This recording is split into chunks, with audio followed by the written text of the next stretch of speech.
Hello guys, welcome to the first episode of Academic Decathlon Macroeconomics.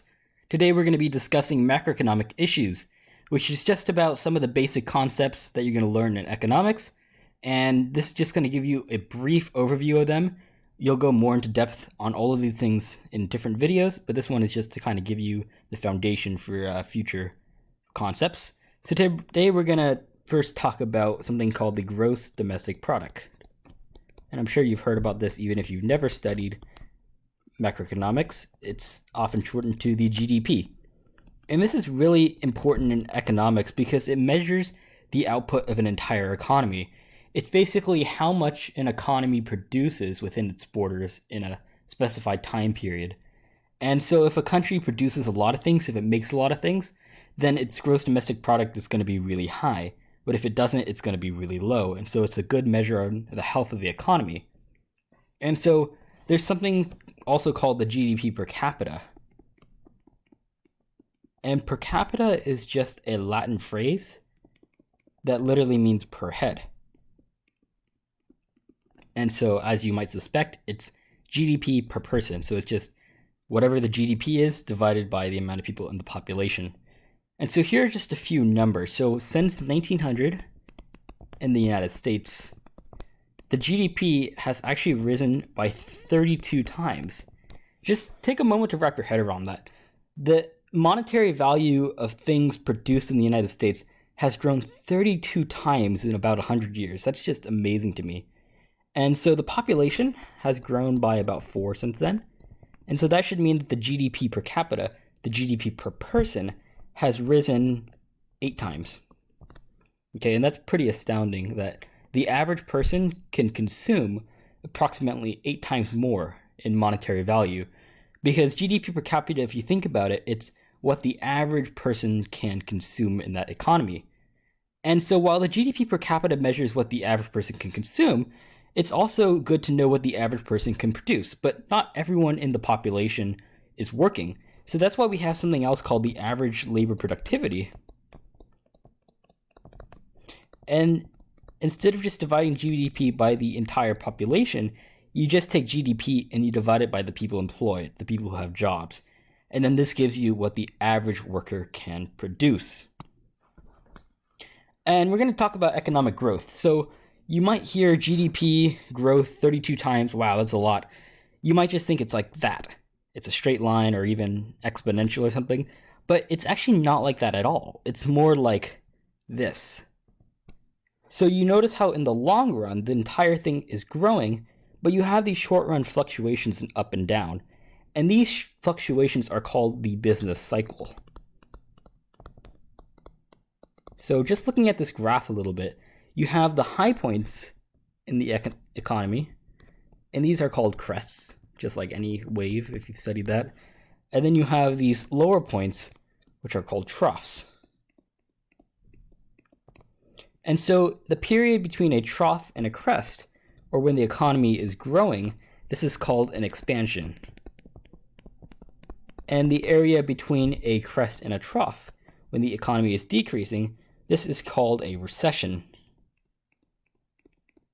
And so you've probably heard the terms recession and expansion, but you've also heard the term depression, like in the Great Depression.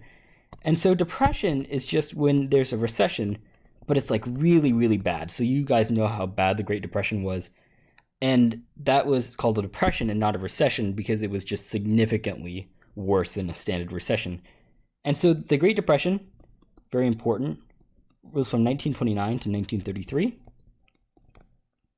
And then a notable expansion is World War II, which was right after the Great Depression.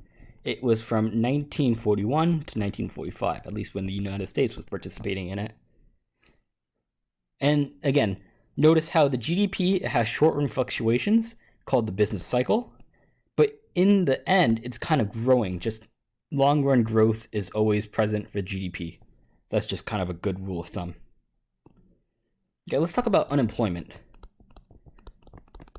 So, I mean, unemployment, it kind of is exactly what it sounds like, the people who are not employed, but it gets a little bit more complicated than that. So we have to talk about something called the labor force. So the labor force is just made up of everyone who is unemployed and employed. And so employed people, kind of self-explanatory. You have a job, you're working, you're employed.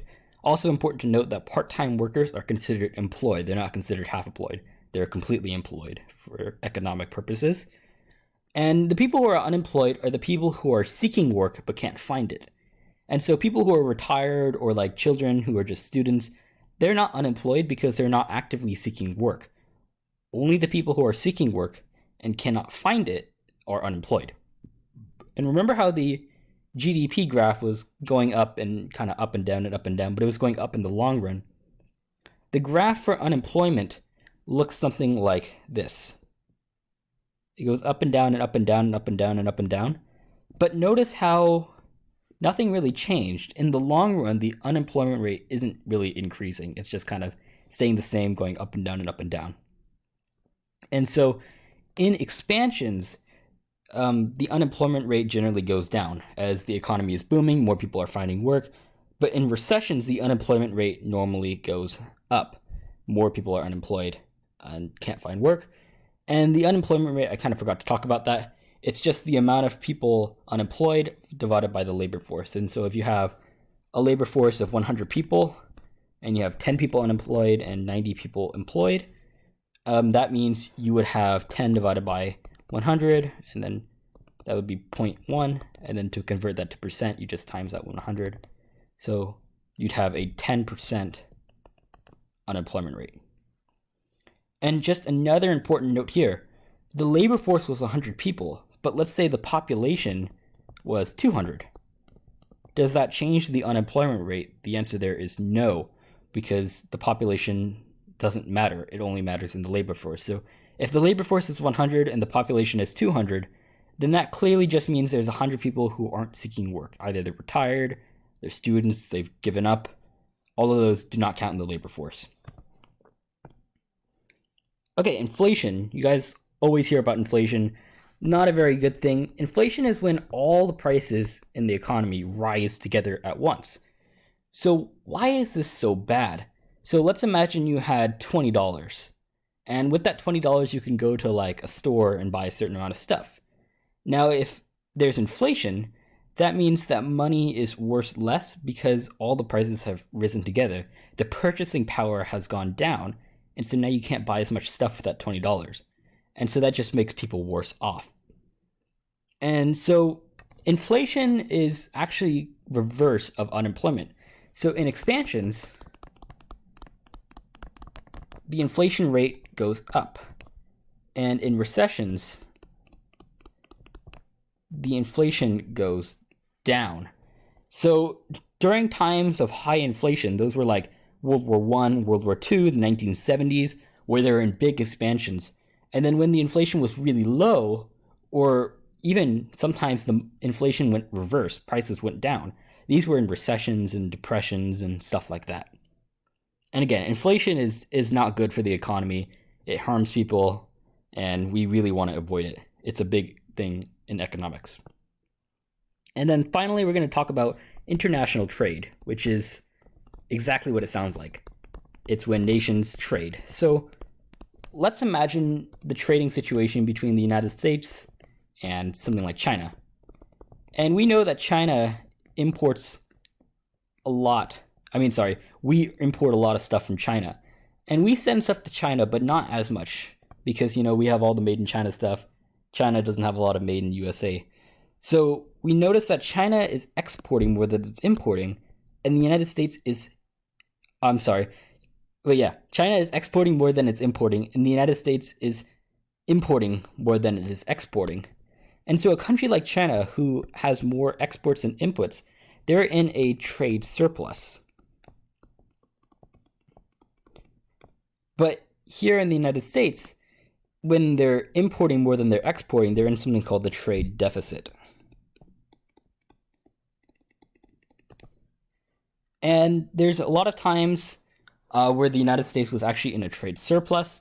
Before the 1950s, the United States was generally in a trade surplus. Since the 1970s, though, we've really been in a trade deficit. We know that by all the foreign goods we get, and foreigners don't buy our products as much. And so that was just the quick overview of macroeconomic issues. I hope everything made sense. This is my first video on it. If you have any comments or something, please put them down. I'd like to learn for some improvement. And thank you for watching.